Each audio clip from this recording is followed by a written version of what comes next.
I've been on a bit of a shopping spree lately, and I guess the most significant investment is this, which is my new MacBook 16-inch Pro, and it's the M1 Max chip with 32 gigabytes of RAM and a 4 terabyte hard drive. And I've only had it for a day, so I'm still getting used to it. But the performance looks to be great. And if you're interested in my unboxing and my initial impressions, I've got a link to another video that I'll put up in this video as a card. Anyway, it's pretty good. I like it. It's a big improvement over what I had. I'm still wrestling with some of the configuration, but for the most part, I was using the migration assistant to copy data from my old MacBook over to this new one. It took about 6 hours to move a terabyte worth of data, and then there were some minor configuration changes I had to make, but overall, it's pretty good. I just want to say two things. The keyboard itself feels a little bit cheaper than my 2014 MacBook Pro. I was surprised. It's kind of clicky and plasticky feeling. For such an expensive computer, that surprised me. Biometrics that read your fingerprint work great. I really like that. That's a real plus. And the battery life, so far, super impressive. I used it on the delivered battery power for almost 2 days, and I just recently plugged in the power adapter. I'll get it into the studio shortly, and I'll give all of my YouTube viewers kind of an overview of what it's like to use for music production in the studio. Another thing I just bought is this Logitech MX Key Mini for Mac. I use my iPad, I use a MacBook, and sometimes I use another computer, and I'm always switching between these different devices. I think what's cool about this keyboard is that it has switches on the top that let you switch between different devices, your iPad and your laptop. So I'm going to give it a try. I haven't even opened the box yet, but that's one of the things I just bought. Another thing that caught my interest was I saw some reviews for this Presonus AudioBox Go, which was just released a few weeks ago. And there's only a handful of reviews, but it's really quite tiny. And it comes with a pretty significant software bundle. So I haven't even opened this yet. I'll just give it a quick look. There's the warranty information, registration card, all the basic stuff you would expect. Oh, it's really very tiny. And it comes with a cable. Let's just open this up and take a look.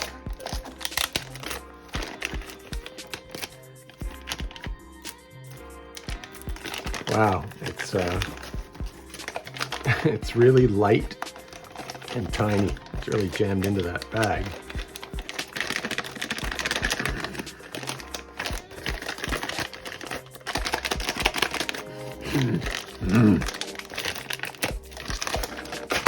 Whoa, that's not good. All right, here we go. Here's what it looks like. It's really very tiny. There's a sticker on the back that you have to remove.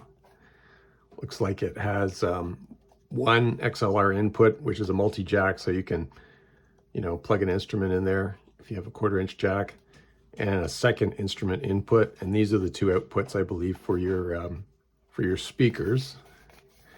And on the front, you've got gain for the 2 channels and a way to mix. I believe the way that works is it mixes between the headphone loop built in, so there's no latency, between that and your software mix, and you can kind of choose what you'd like to hear.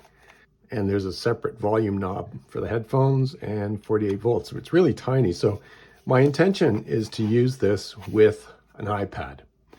That's kind of the direction I'm going. And at the end of this video, I'll plug it in and give it a try. So they give you a USB-A to USB-C cable. I guess that's what most people might use, but I actually need USB-C to USB-C because USB inputs on my new MacBook and on an iPad are USB-C. It says remove this entire label. It looks like it has the instructions for downloading universal control and the additional software that's included. But behind that sticker is the USB-C port and the two outputs, left and right. Okay, another thing I just bought is this Rode NT1 microphone. And I had a big debate about whether to get one of these or not. Everybody has them and they're pretty common. And I have other microphones, so what I was looking for was sort of a mid-priced condenser microphone.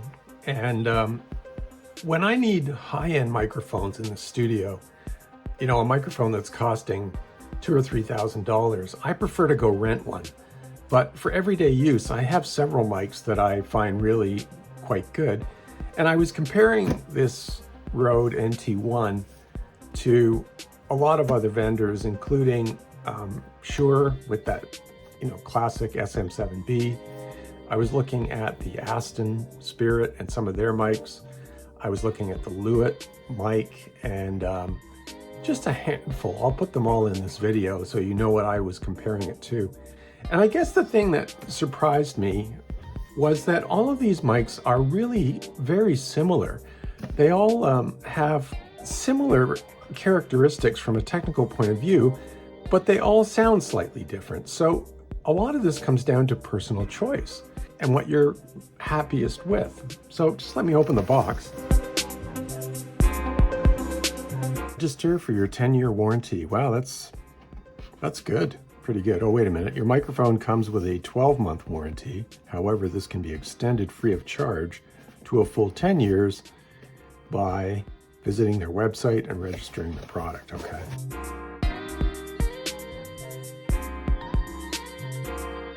That is a substantial suspension case.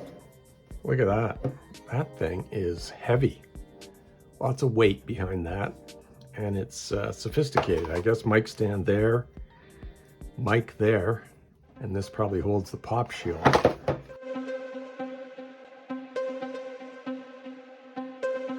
I love that it has Velcro.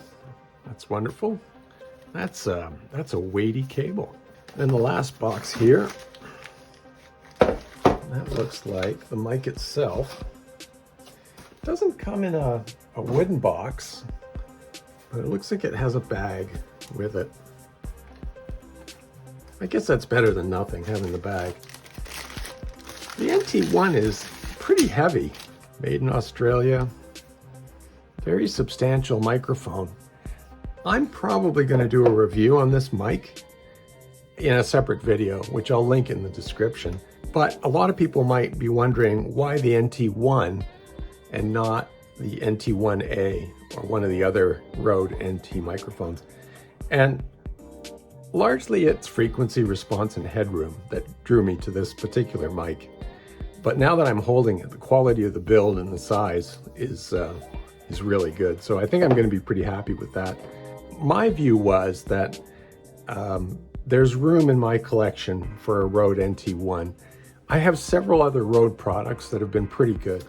Another thing I bought is one of these mini vocal booth insulation devices. This one's the Moukey, 5 foldable panels. And in my studio, I have sound treatment on the walls. So, you know, it's debatable whether one of these really is necessary or makes a difference, but I want to experiment with it and try something, and especially in reference to a condenser mic. Whenever you use one of these mics, it picks up some sound from the back, and it's debatable whether you want that sound or whether that adds to the characteristic of the mic. And I'm thinking that this little booth will help reduce any sound coming from the back of the mic, and I can experiment with, you know, with and without it and see what the differences are. And I'm going to try this on several different mics. The other use I have for this, I think, is in my mobile setup. If that I'm going to a different location and I'm planning to record vocals, I don't have the studio with all of its sound treatment. This might be just kind of an interim measure. If it packs up fairly small, let's see how big it is. It's pretty big. It's bigger than I thought, but you know, the back is pretty hard plastic, which is good because I think foam on its own does very little. So mounted on the plastic, you're probably going to get some sound insulation functionality. And of course, down here you've got the mounts for putting it on a mic stand. It looks quite adjustable, which is good.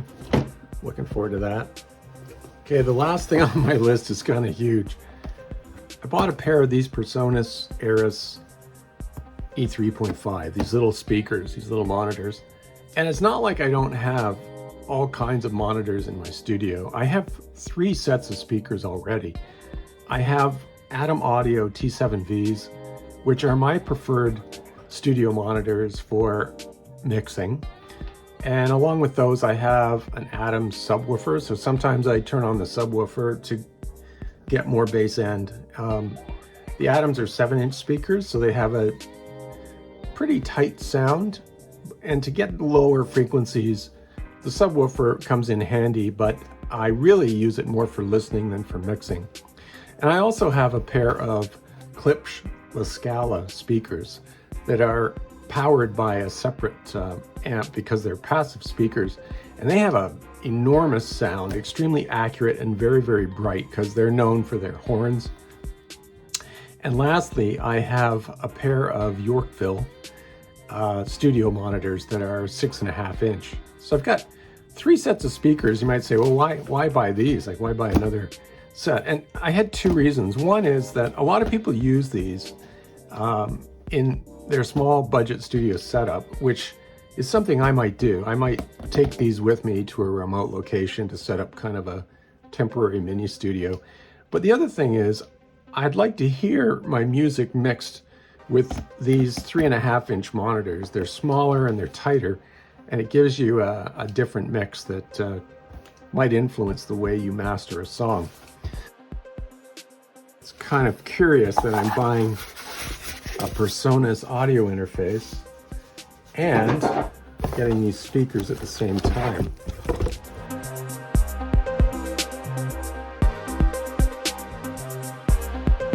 So there you are, nice and small. They've got an on-off switch on the front, volume control, an auxiliary in, which is your standard mini jack, and a headphone output. I guess that's all good, although I'd be more likely to use the headphone output from the audio interface. And there's some acoustic tuning for highs and lows. It looks like it has a turnover about 6 dB. The amp is in this unit, and then just speaker wires to the second. It looks like balanced input, which would be TRS jacks, or unbalanced with RCA. I'm curious how they sound.